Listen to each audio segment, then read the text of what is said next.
Are you afraid of black cats? Would you open an umbrella indoors?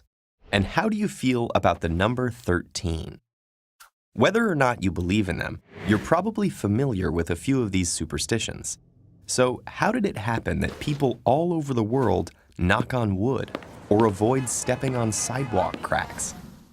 Well, although they have no basis in science, many of these weirdly specific beliefs and practices do have equally weird and specific origins.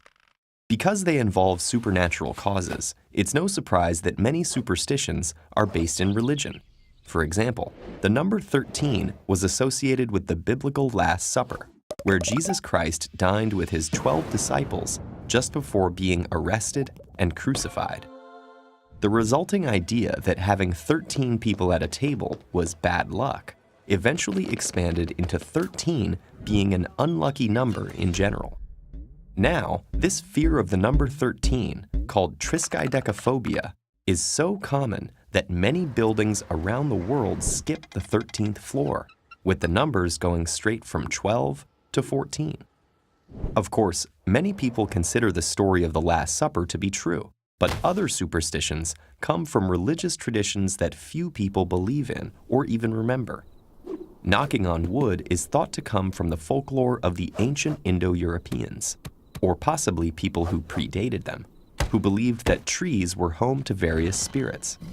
Touching a tree would invoke the protection or blessing of the spirit within. And somehow, this tradition survived long after belief in these spirits had faded away.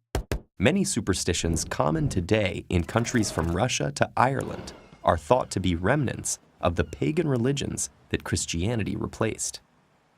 But not all superstitions are religious. Some are just based on unfortunate coincidences and associations.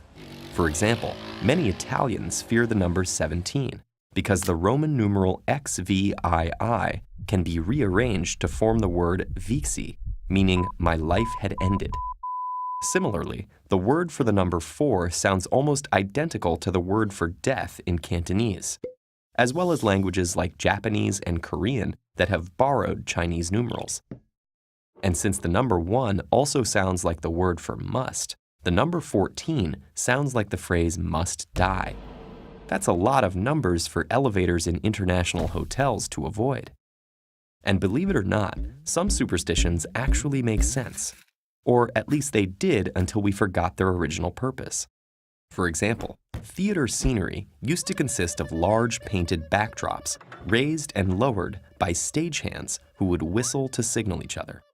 Absent-minded whistles from other people could cause an accident, but the taboo against whistling backstage still exists today, long after the stagehands started using radio headsets.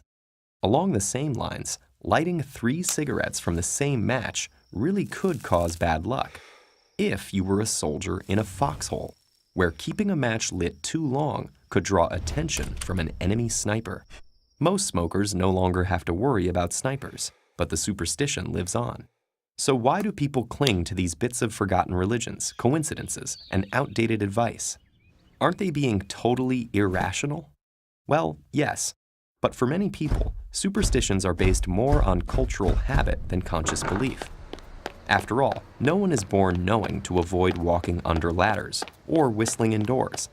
But if you grow up being told by your family to avoid these things, chances are they'll make you uncomfortable even after you logically understand that nothing bad will happen. And since doing something like knocking on wood doesn't require much effort, following the superstition is often easier than consciously resisting it. Besides, superstitions often do seem to work. Maybe you remember hitting a home run while wearing your lucky socks. This is just our psychological bias at work. You're far less likely to remember all the times you struck out while wearing the same socks. But believing that they work could actually make you play better by giving you the illusion of having greater control over events. So in situations where that confidence can make a difference, like sports, those crazy superstitions might not be so crazy after all.